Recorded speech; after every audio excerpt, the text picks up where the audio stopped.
Well, a very warm welcome to you all to this first session of the second series of Gofal ein Gwinllan. The purpose of this venture is to consider how the Church in Wales has contributed to the development of the language and culture of Wales over the centuries. In the first series, we looked at the 17th century, and in the second series, we are moving to the next period, which is the 18th century. You can catch up on the previous sessions on the Church in Wales website or through searching for Gofal ein Gwinllan on YouTube. And you can find all the sessions in the original Welsh and versions with added English translation. But on to tonight, I'm privileged to welcome our first speaker, well-known face to us as Christians in Wales. Professor Densil Morgan comes originally from Morriston in the Swansea Valley, and he was educated in Bangor and Oxford universities. He spent a long time as Professor of Theology in Bangor and then moved to be Professor of Theology at Trinity St David's in Lampeter. By now, he is Professor Emeritus, and also he serves as Minister in the North Tavy Baptist churches.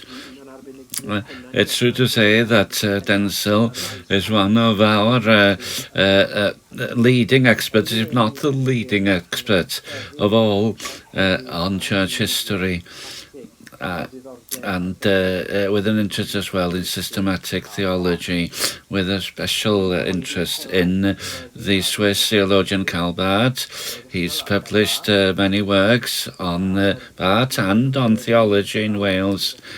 And there are too many volumes for me to list them tonight, and many of you will be aware of them anyway. Recently, he has concentrated on the history of Protestant theology here in Wales. 2 volumes entitled Theologia Compensis. The first appeared in 2018, Protestant and Religion and Theology in Wales, Reformation to Revival, 1588 to 1760, and now he's just launched the second volume, The Long 19th Century, 1760 to 1900, that was launched formally last week. So it's the only. Unfortunately, because we're meeting online, you can't buy signed copies tonight from Densil, but maybe there'll be another opportunity, but at least you can support your local bookshop.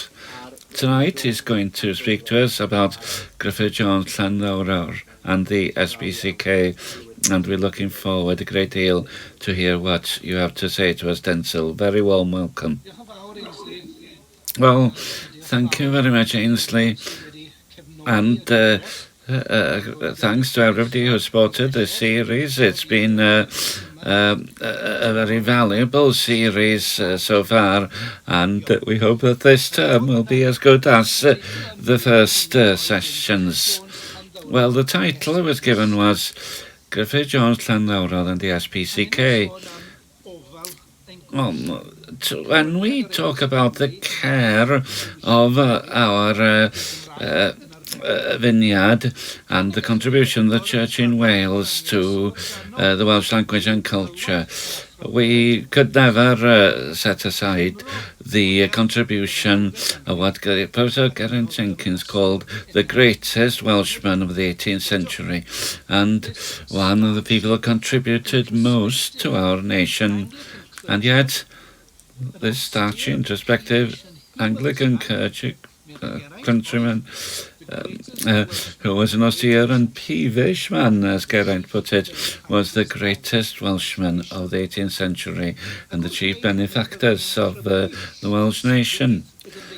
And we will be mentioning the importance of the voluntary society, the SPCK, Society for Propagation of Christian Knowledge, and without trespassing on Eryn's field of study, later we'll be talking about the contribution of Madam Bevan as well, but concentrating on Griffith Jones himself. Well, let's ask the question first of all. Who was Griffith Jones? Then, Angharad, if you could show us the first slide, please.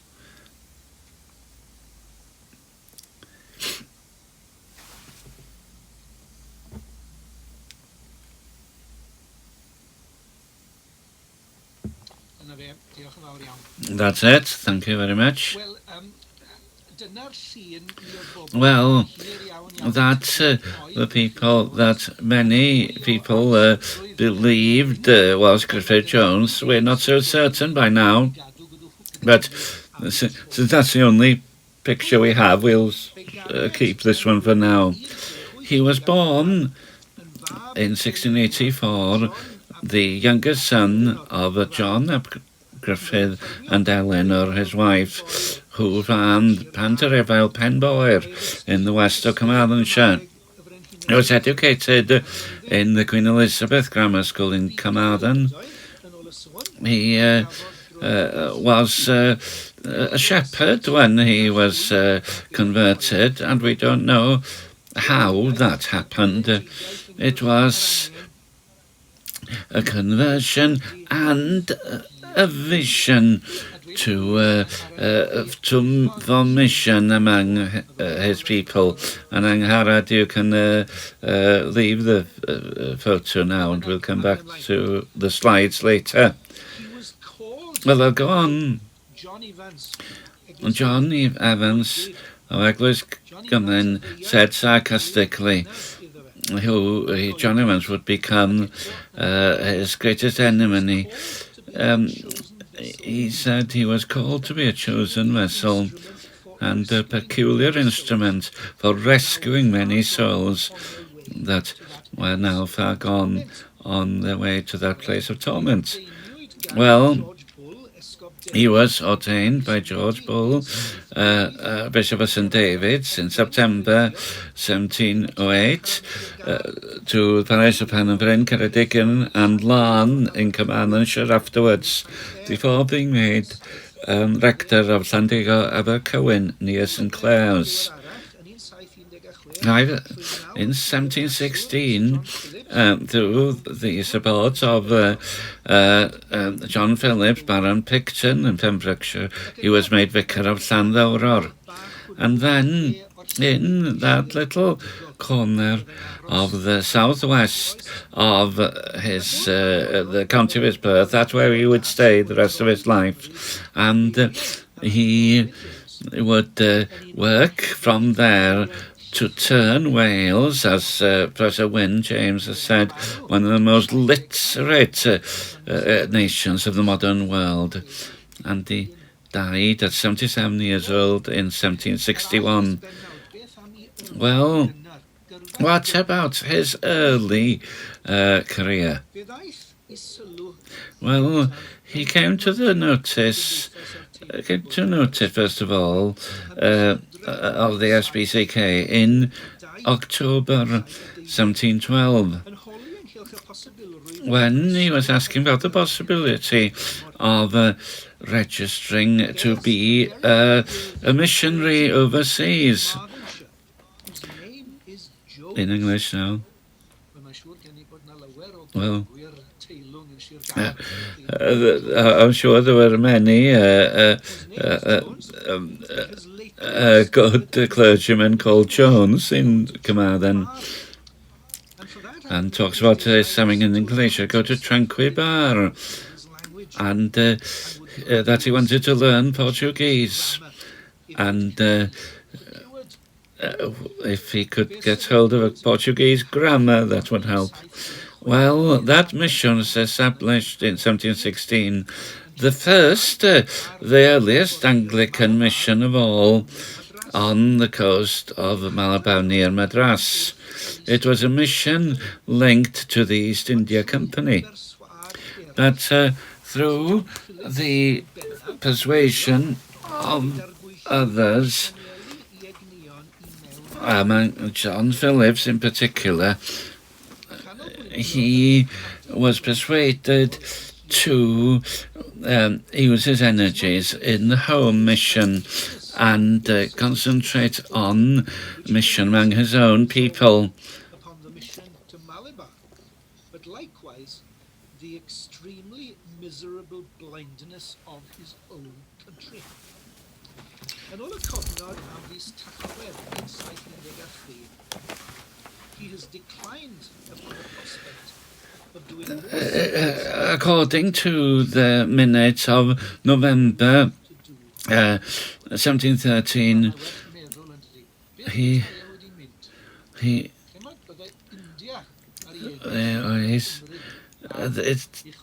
what if he had gone overseas? Well, India would have profited and Wales would have suffered.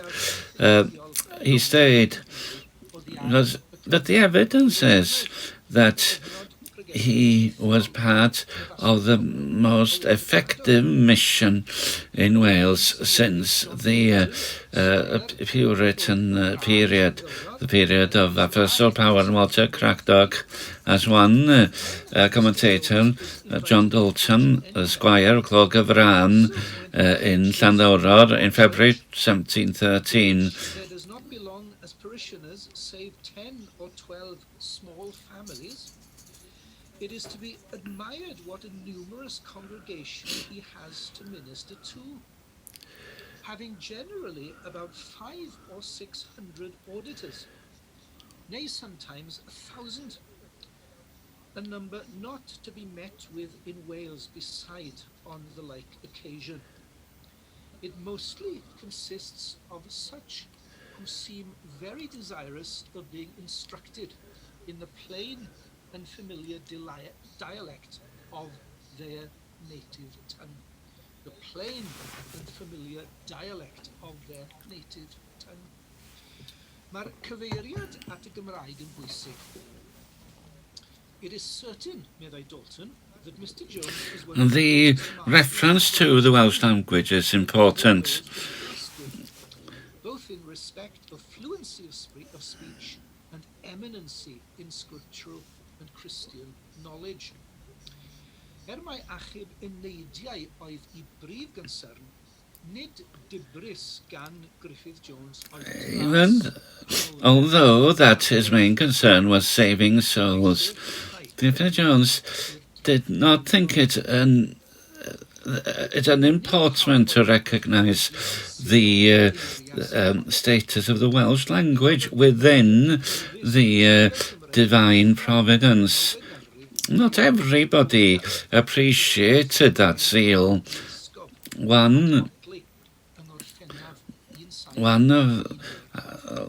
of the most important documents of this period is the apologia of Griffith Jones before his bishop Adam Otley. He was called before the authorities for preaching in the open air, and which was a terrible sin for people who remembered the chaos of the civil wars and saw this as a threat to public order.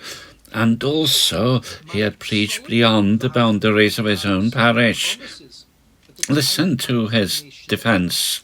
The love of God, the requests of the clergy, and the deplorable necessity of perishing multitudes move me with compassion and constrain me sometimes to preach abroad where desired, in order to endeavour the rescuing of some souls as firebrands out of the fire. Pentywynion yn cael eu hachub o'r tân.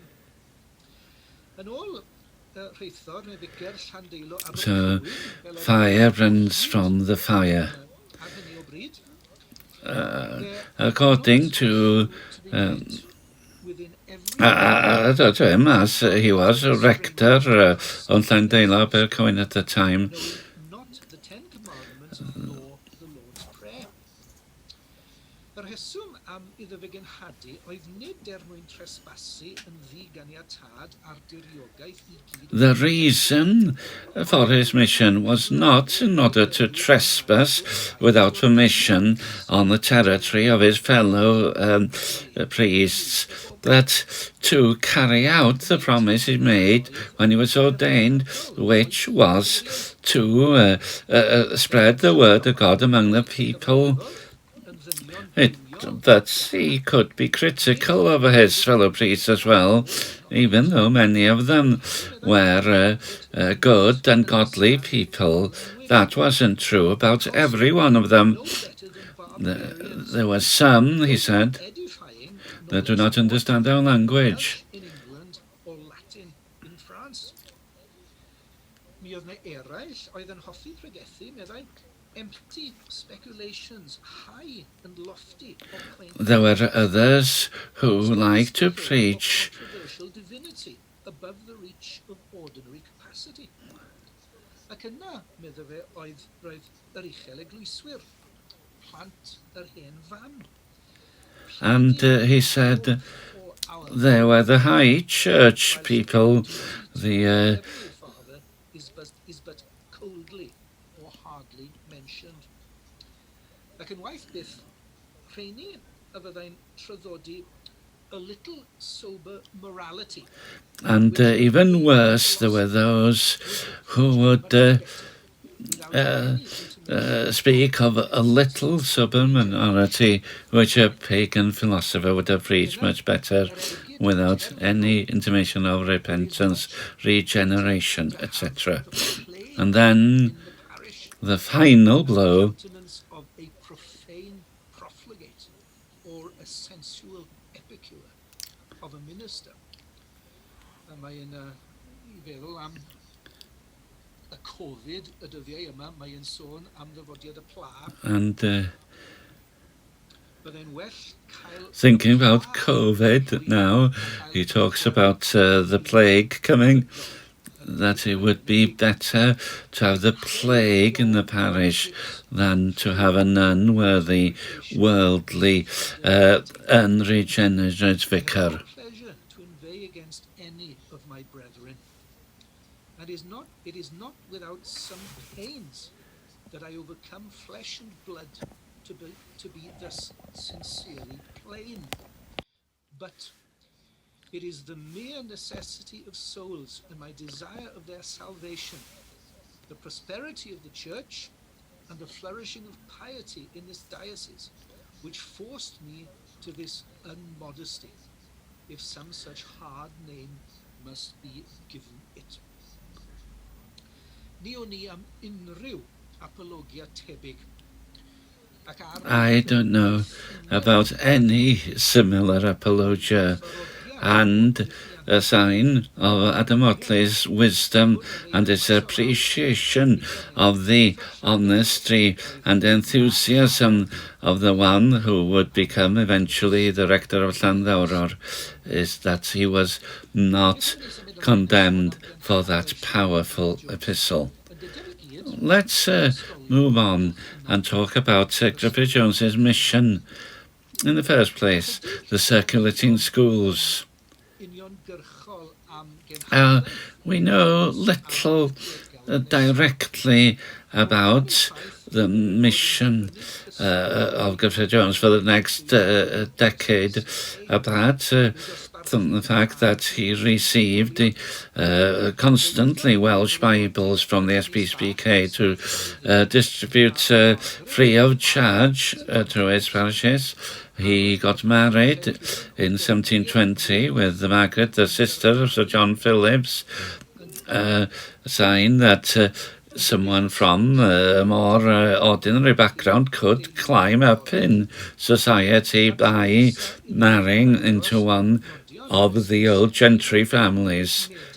And the next time he appears in the minutes of SPCK is in September 1731, seeking help to establish a Welsh school in Llanddowror in order to teach the poor people to read.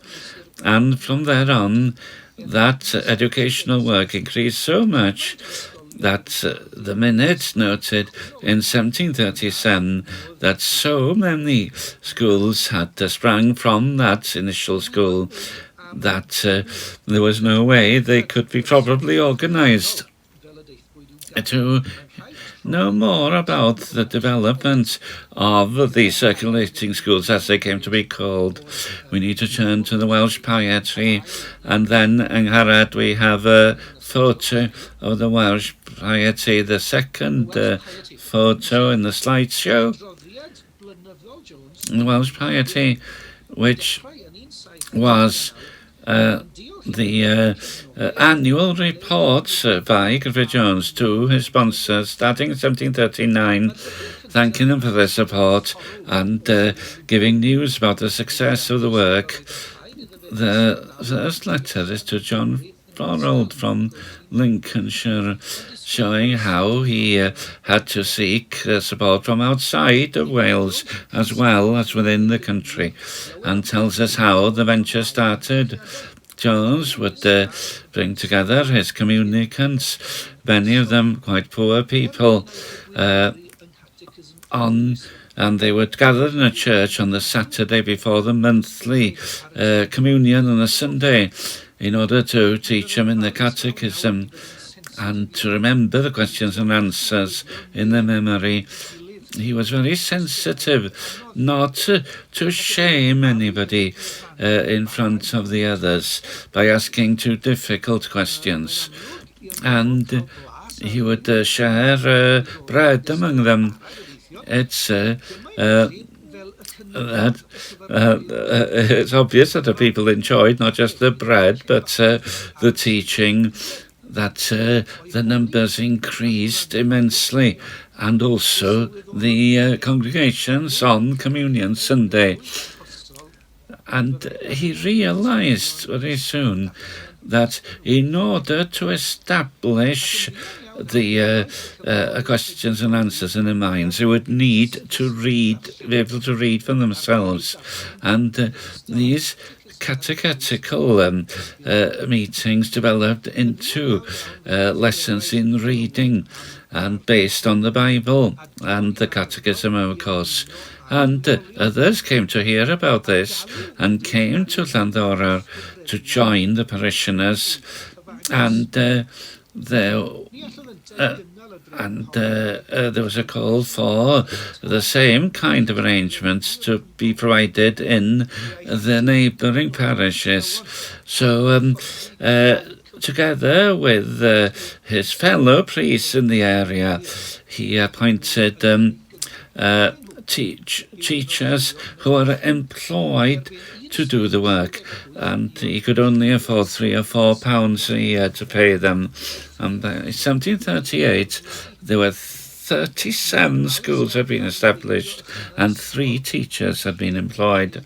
He was very careful not to set up a school without being invited by the local vicar, and they, according to every evidence, they were very happy to see their parishioners educated in the Bible and the catechism. It was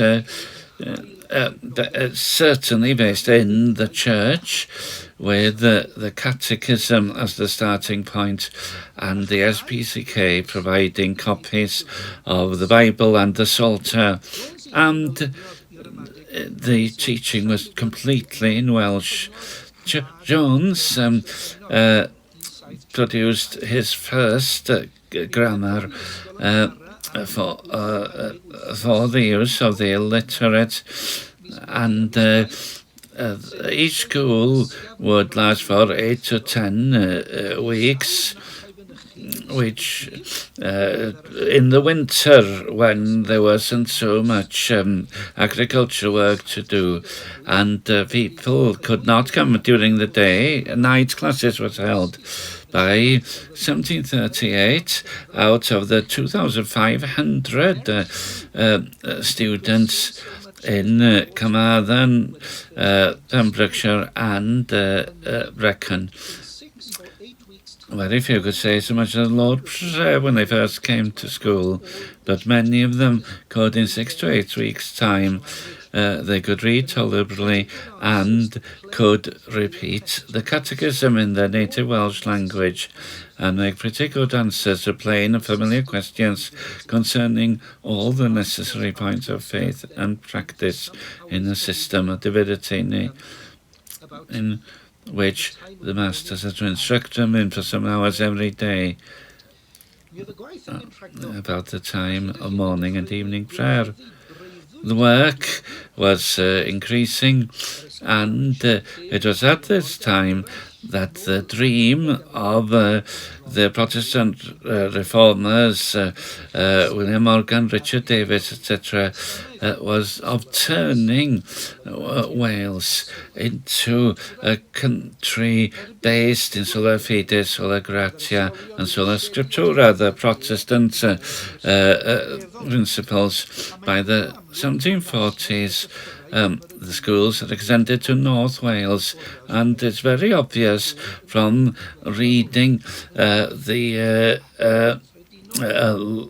appreciative letters in every edition of the Welsh Piety that they were very much appreciated. And Jones had started to produce his own reading material. Firstly, an instruction about how to pray personally and in the family, which is the call to the throne of grace in 1738, and an instruction towards the throne of grace later. And these volumes were very popular among the ordinary people and produced throughout the 18th century and into the next century. And then 5 volumes of instruction in useful matters, which dealt with the Creed, the 10 Commandments, the Lord's Prayer, the sacraments of baptism and the Lord's Supper, and all the principles of the Protestant religion. Those were produced in the 1740s, and all these were put together in a combined volume in 1748, and this was the most popular Welsh theological book up to then, and it's completely incredible to me that the historians of religion have paid very little attention to that volume. As the schools increased, the more use was being made of these volumes, and the main purpose of these volumes was to root people in the scriptures and in the tenets of the Christian faith.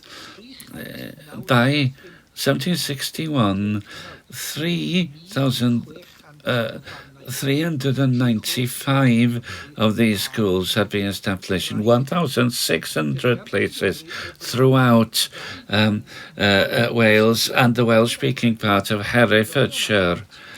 And it's estimated that about 200,000 pupils, men, women, and children, had been involved in them. And it's amazing to think that between 1/3 and a half of the population of Wales, without any financial support from any bishop or other high authority in the church. In the first time in the history of Wales, says Geraint Jenkins, there was a large number of farmers, craftsmen, labourers, and their sons and daughters had the opportunity to learn to read, and it created for the first time a literate peasantry, as Geraint Jenkins said, or repeating the words of Professor Wyn James, one of the most literate nations in the modern world. We talked about the mission of Griffith Jones. And to close, the mission of Griffith Jones for the Reformed faith. The main theological emphasis in the Church of England by the beginning of the 18th century was the doctrine of holier living, which was thoroughly Protestant and polemically anti-Roman Catholic, but was more Catholic and sacramental than the old Puritan Anglicanism of the Vicar Pritchard, for example, with the sanctification being blended with justification by faith.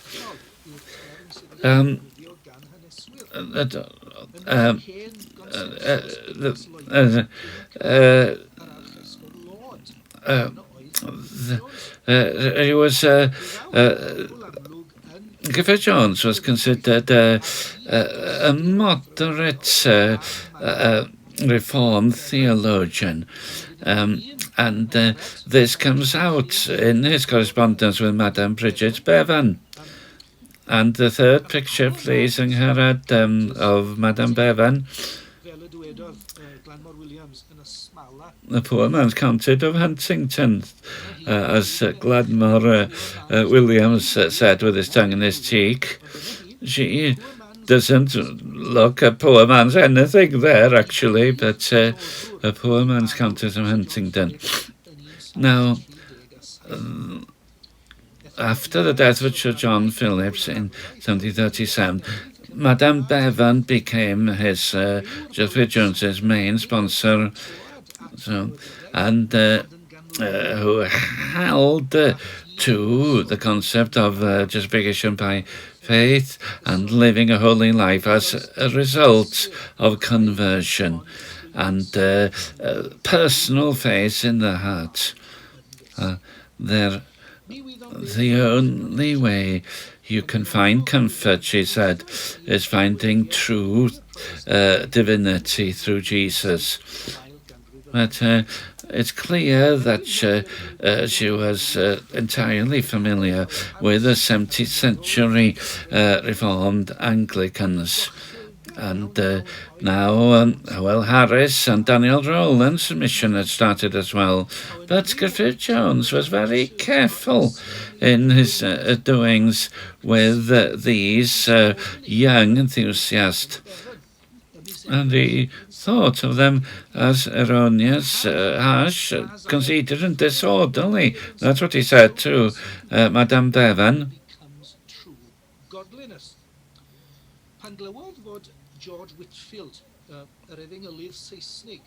When he heard that George Whitfield, the English evangelist, was to visit Llanddowror, he was very doubtful. But the absurdities and errors of several of his followers and his misconduct can't be approved by judicious Christians.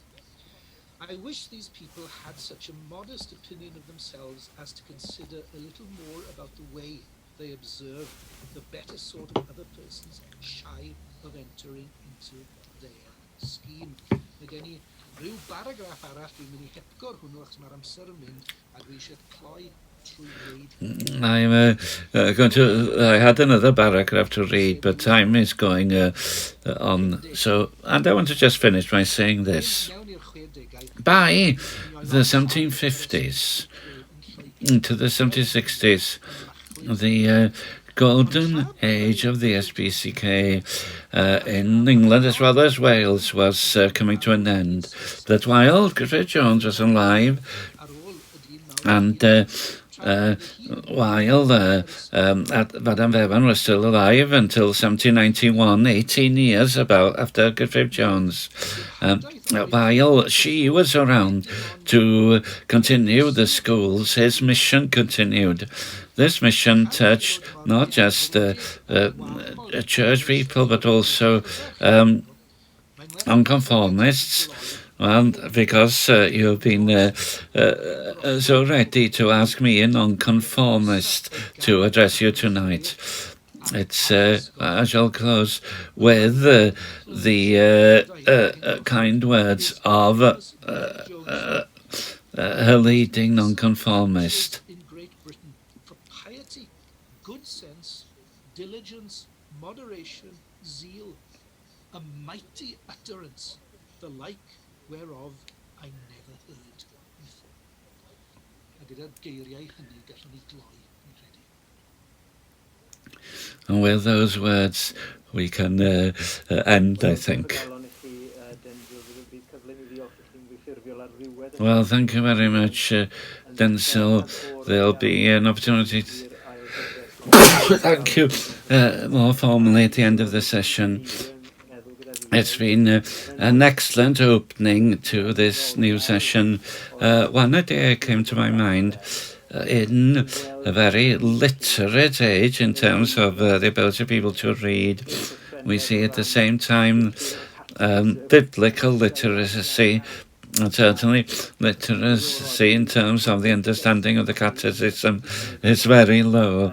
It's interesting to, as a context, a question that's come in like this.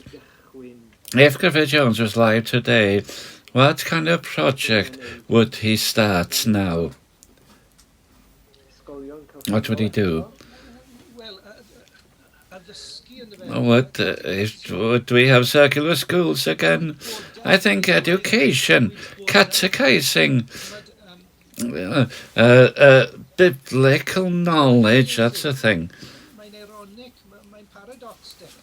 As you say, Ainsley, it's ironic, it's a paradox that we're completely literate compared to those days, but we're completely illiterate when in terms of the content of the Christian faith. Intelligent people I can say things about Christianity that a child in our young days wouldn't have said it.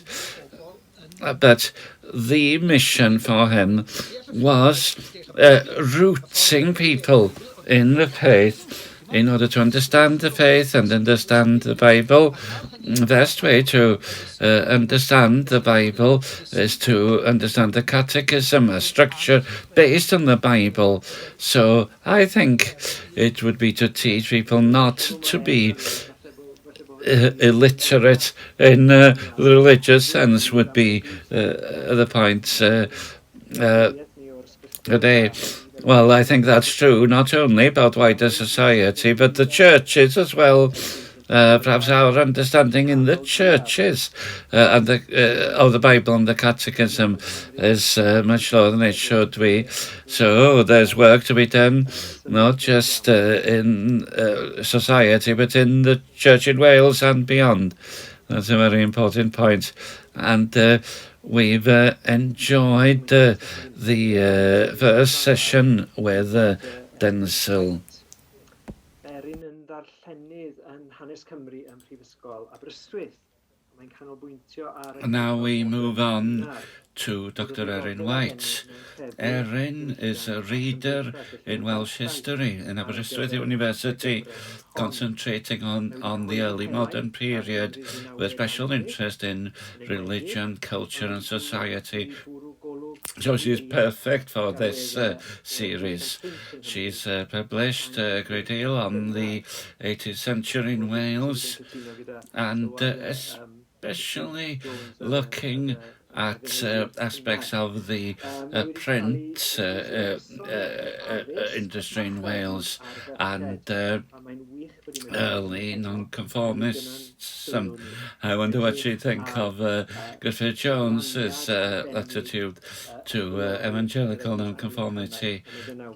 So she has also concentrated on the role of women in religion And that's what we're doing tonight, is looking at the particular the contribution of women to the church was in the 18th century. And when we were putting this series together, we were very aware that we would be concentrating on men mainly in their contribution, but so it's particularly important that we're looking at the women of the Anglican Church tonight. So I'm glad you're with us tonight, Eryn, and I'm looking forward very much to hearing what you have to say. So warm welcome to you. Thank you very much, Ainsley. I have to apologise. I haven't been to any of these sessions up to now because the timing was impossible. But Wednesday evenings is better for me. I have looked at things on YouTube, and it's been very interesting. So let's look at the contribution of women to the church. Well, I've actually used the term sisters in the title, which comes from my nonconformist background, and thinking about Menna Elfyn's poem, Will the Sisters Remain Behind, which was, for to make the tea in the vestry, etc., and they have to decide who would be bringing the cakes and the pancakes, etc. And that's what Menna Elfyn is suggesting in her poem, is that that was women's role in the churches, to be silent and just make the tea. Well, not everyone was quiet, of course. But the role of women was limited to do with practical matters, hospitality, preparing food, etc. So it's difficult for the historian to discover what really their role was. It's difficult to find evidence about the attitudes of and beliefs of ordinary people in general, and especially women. There's many names come up in the parish registers as they came to be baptized and to be buried.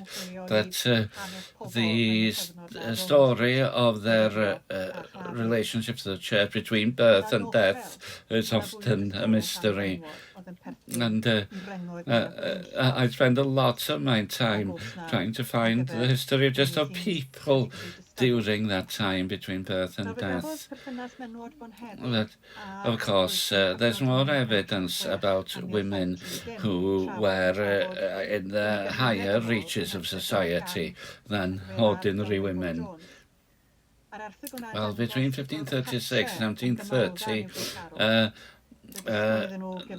the role of women was dealt with by John Gwynllan Jones in an article about 20 years ago. They were expected to support their husbands and show godliness in the home. But there were some rich women who could contribute financially, and they became more prominent. But even then, it's very difficult to decide on why they were making these contributions. Was contributing to school, did that show wanting to share Christian knowledge, etc., among the ordinary people? Was it a matter of pride in the local community, in the parish? Ceremonies of baptism, marriage and burial connected people very closely to the parish church, and it was where there could be fun on the holy days as well. So there could be many different aspects of the sentiment towards the parish church, but but at the beginning of the 18th century, there was quite a lot of charity work, which was a pietistic idea of doing good in the community. Homes for orphans, for example, or aiding the publication of theological books, and the more the richer women would be among the subscribers to the religious books of their day. And the Geraint Jenkins has suggested that it was practical devotional books, including prayers and instruction for families' worship, were the ones favoured by women. 10% of to population 1730 on family worship were women. But they were, that's a low percentage, but much higher than for books in general. So these women were drawn to subscribe to books which were of a devotional nature, especially connected to the family and the home. And some rich women were willing to pay the publication costs of some of these books. Margaret Vaughan of Llwydriaeth paid in full for the publishing of Edward Morris's Christian warning. And of course, SPCK was the most obvious publisher in this work, and connected to the Anglican Church. In terms of the contribution of women to the SPCK, as we said, it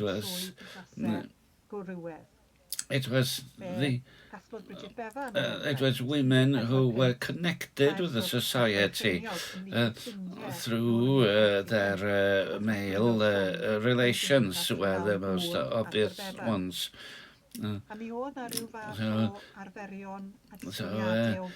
Madam Bevan collected money among her friends and provided that through her husband to the SPCK. And there were expectations in society were there as well. They were expected to be devotional, not independent, but actually increasing the profile of their husbands. And it's difficult to decide whether they did this supporting from an individual view or because it was just expected of them. And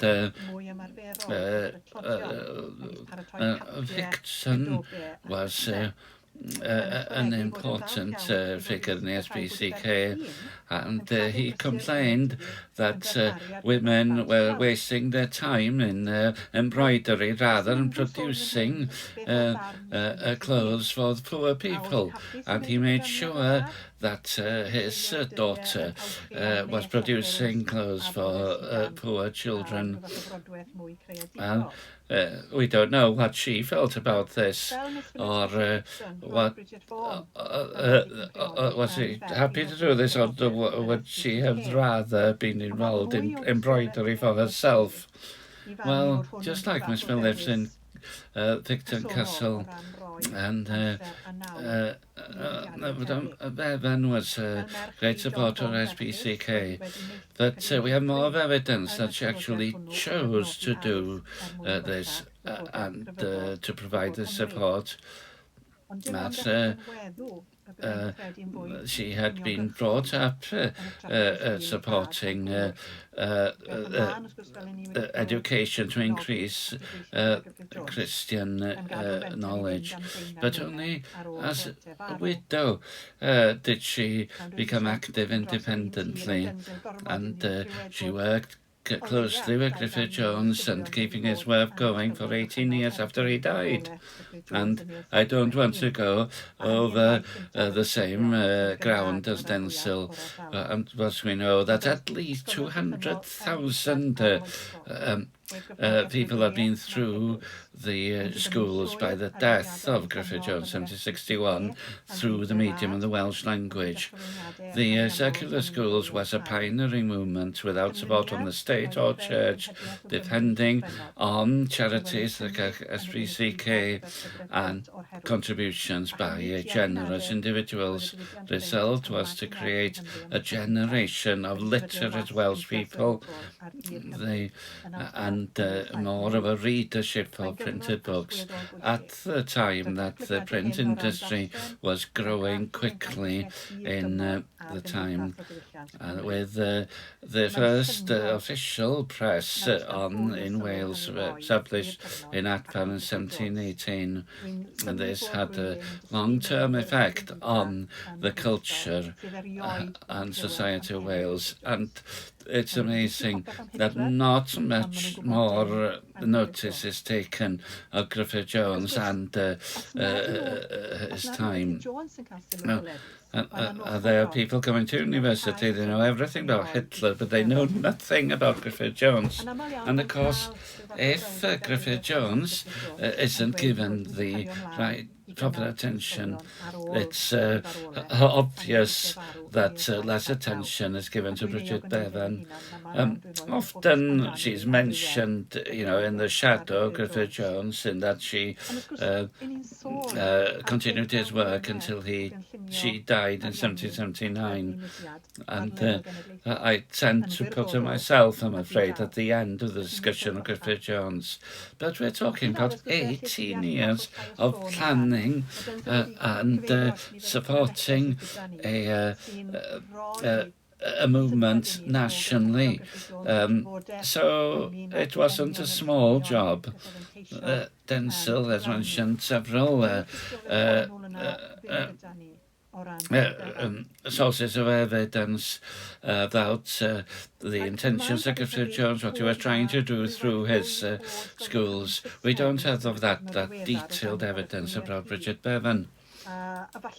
And it's likely as well that there were more English medium schools established under her organisation, because probably the schools had been established in the more Welsh-speaking areas already, so maybe there was more of a need in the English-speaking areas as well. But also it might suggest that her emphasis was slightly different in terms of the Welsh language emphasis. Well, Bridget Bevan had married Arthur Bevan, who was MP for Carmarthen until 1741, when he lost to the Tory John Phillips, Picton Castle. And Bridget Bevan was probably an ideal wife to an MP, because she seemed to charm everybody she met.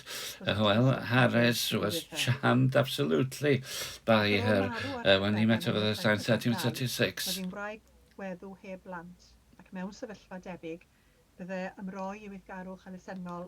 And after Arthur Bevan died in 1742, she was a childless widow, and it would seem in her situation that doing charitable work was something that society would expect. But it wasn't just a superficial interest. She took a strong interest in the work, and she discussed theology in great detail with Griffith Jones. So she was totally committed to increasing religious knowledge at the time. She died in 1779 and was buried in the Llanddowror in the same place as Griffith Jones, and she left money in her will to make sure that there would be a firm foundation for the continuation of the schools. But unfortunately, some of her relatives took it to the Court of Chancery in London, and as the case dragged on, the schools suffered. But when Madame Bevan's charity was established later, it did give a new life to the schools, and that charity still continues today. Well, she was probably the most important woman involved in education and literacy at the time. But there were others. Rachel Price, for example, established a school in Abergavenny, and there were many women who sponsored schools, often on the local level. In addition to the widespread work of SPCK in the circulating schools, many rich women would leave money towards the education of the poor, and religious education was a great interest to many women, but also some of them would also teach in the circulating schools. Now, unfortunately, we don't have a list which gives the names of the teachers in all the circulating schools held between 1737 and 1779. The only way to recognise to identify the teachers is in the letters sent to Griffith Jones and Bridget Bevan over the years, and he wanted to show that the schools did not support Methodists or nonconformists, etc. And he emphasised the point that the connection was with the church, and the teachers were the schools were often held in vestries, for example, and the teachers were expected to cooperate with the local clergy, and the clergy were asked to send word that the teachers were doing their work diligently, is the word that often comes up in these letters. And also people were asked to mention the behaviour of the teachers, that they were living a godly life. Mary Evan was mentioned as a poor woman but of unquestionable character, and she was organising schools in Glamorgan. Now, a selection of these letters would be included in the Welsh Piety, the annual reports on the schools from 1737 till the death of Bridget Bevan. And looking through all these documents, we can see that about 20 female teachers had been involved in at least 32 schools, but knowing there've been thousands of schools, that sounds a very low number, but it's possible that there might be many more than that we don't know about, because not every parish would send a letter about their schools every year. Not every letter appeared in the Welsh Piety, and not every letter would mention an individual's name, or even say whether it was a man or a woman teaching. So there could be many more than we can ever know about, and sometimes the only evidence that we have that it was women teaching in schools is mention of a school mistress rather than a schoolmasters. For instance, Llanddowror in Carmarthenshire in 1751, there was a schoolmistress there, but we don't know her name. And And sometimes we see she and her instead of he and him to suggest it was, or confirm it was a woman teaching, not a man. And it's often very difficult to find any information about the male teachers.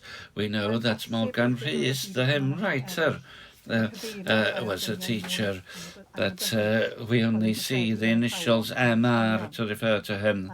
But sometimes we can find other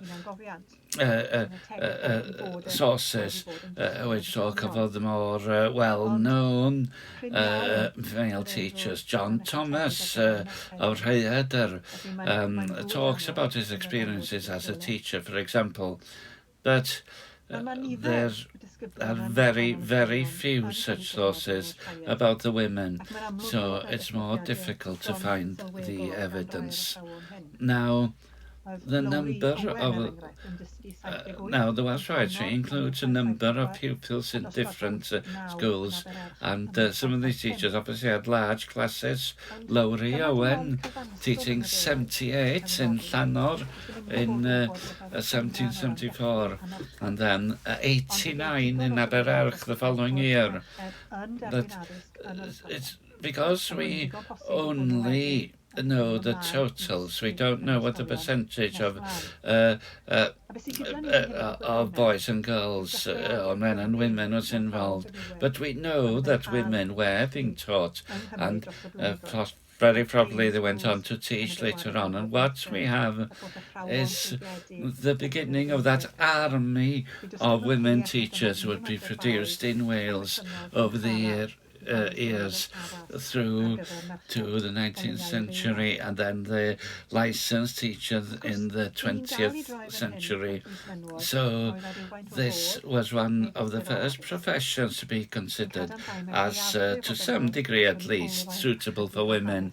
And also we're talking about women who were already had some education and probably money, and some of them, and most of these were widows, would be involved in managing the tithes in some parishes at the time. But there's no sign that they were better or worse than the men in gathering the tithes. And we know that the tithe collector in Llanddowror Brevi in the 18th century was paid £400, but only paid the curious £8. And we know of a woman who paid £8 to the curate at Llanddowror when she was paid £100. So she who paid the curate better than the man.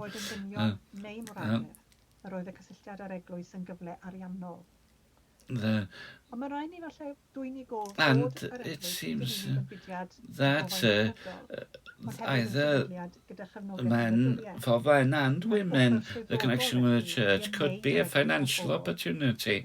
But the church not only looked after people spiritually, but was supported by the state.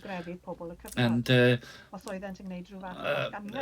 terms of probate, for example, in the church courts and the wills of the time, we could see something of people's religious beliefs. Who did they leave money to what causes?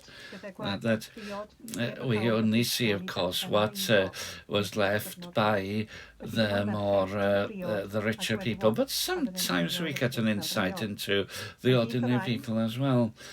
And at the time, of course, married women had no right to own property, but it was only unmarried women and widows who would leave wills.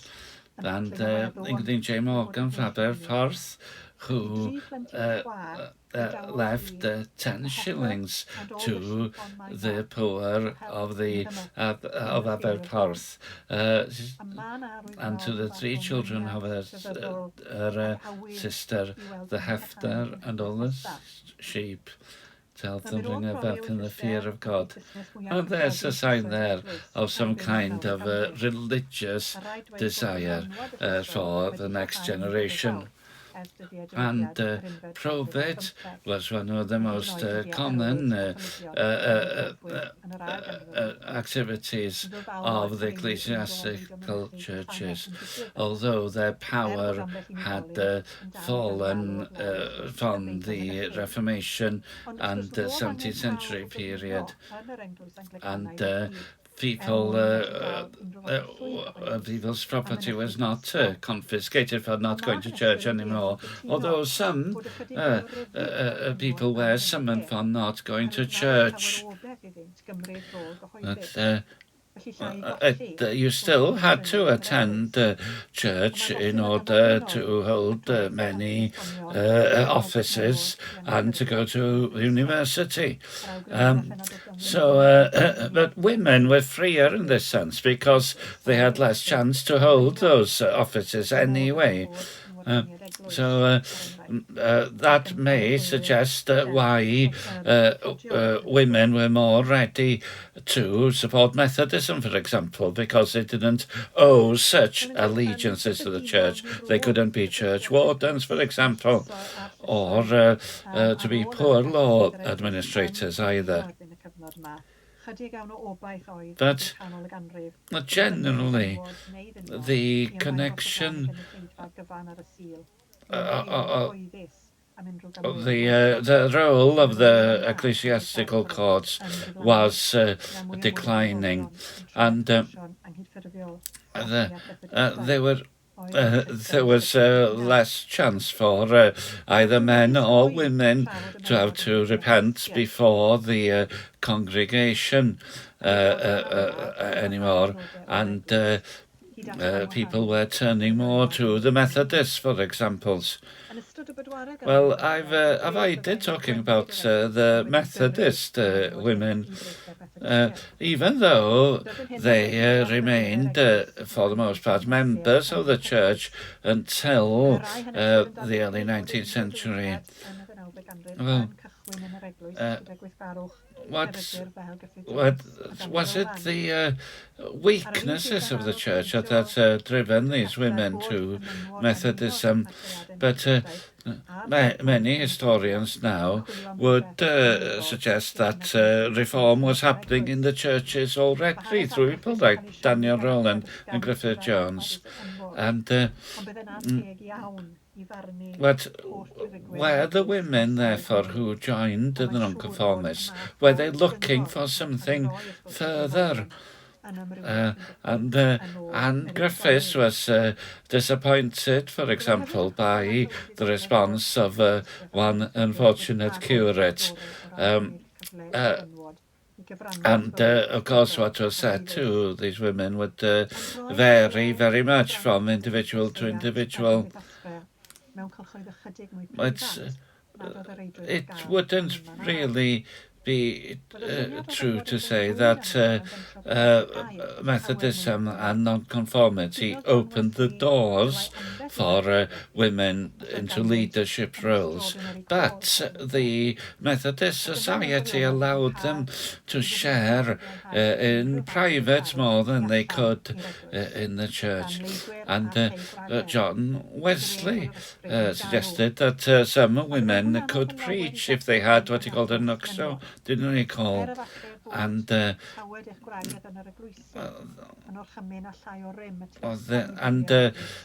really it was this idea that the Spirit was calling, was responsible for what people did within and outside the church.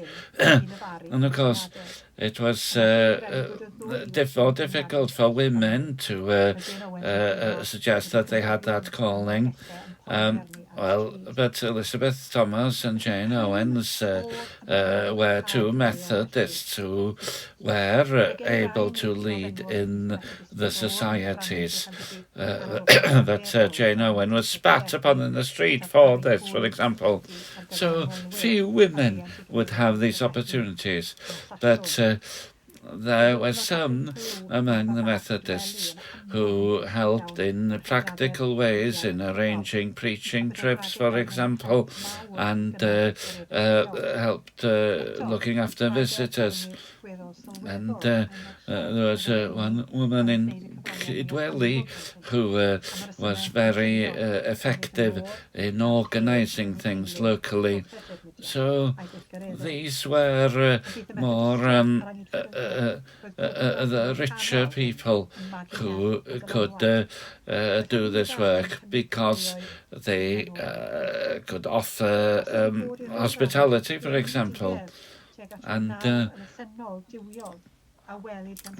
so some of these women actually did gain some status in this way. And these were more middle-class women were showing the same tendency that the richer women had in terms of charitable giving, etc. So it was a very slow process. Was to change the tradition of women and their status in all the denominations in Wales, and a process that's still continuing. Well, so we do have some evidence that they had the opportunity to do something more than just provide the tea at times anyway. And I see that the time has gone and I'd better end there now, I think. Well, we could listen to you for hours again. So thank you so much for that contribution.